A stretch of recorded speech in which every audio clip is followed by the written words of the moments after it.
दोस्तों, आज मैं आपको सुनाने वाली हूँ होली माता की कहानी या फिर होली की कहानी।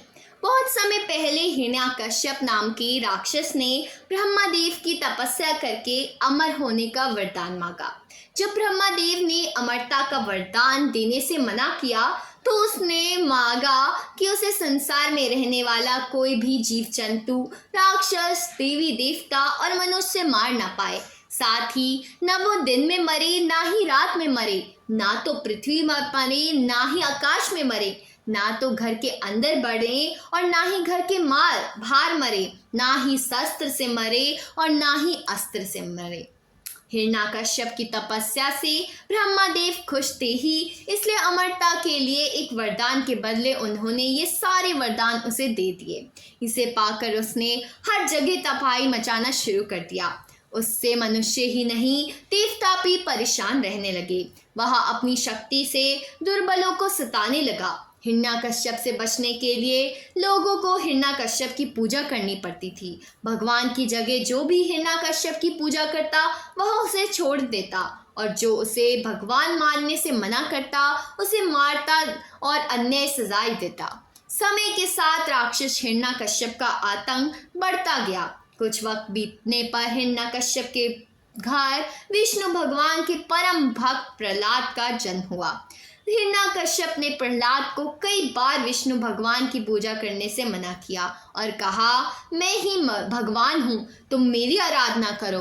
हर बार हिरण्याकश्यप की बात सुनकर प्रहलाद कहते, मेरे सिर्फ एक ही भगवान है और वो भगवान विष्णु है। प्रहलाद की बातें सुनकर हिरण्याकश्यप ने उन्हें मारने की कई कोशिश की, लेकिन वह सफल नहीं हो पाया।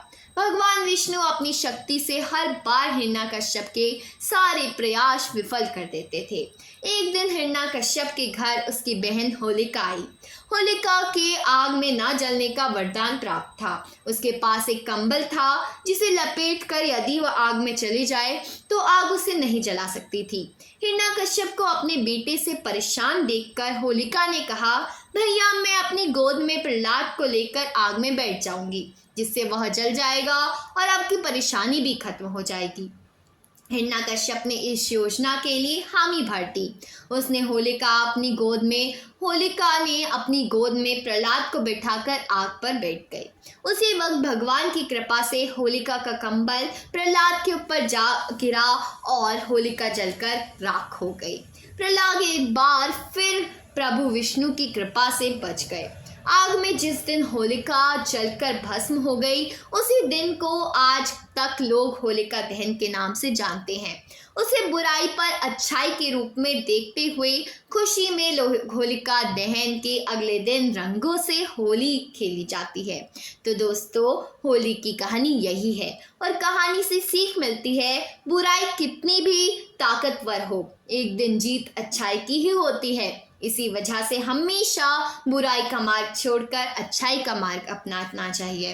तो दोस्तों, आज की कहानी यही थी। पसंद आई हो तो वीडियो को लाइक करना, चैनल को सब्सक्राइब करना। मिलते हैं अगली वीडियो में। अभी के लिए बस इतना ही।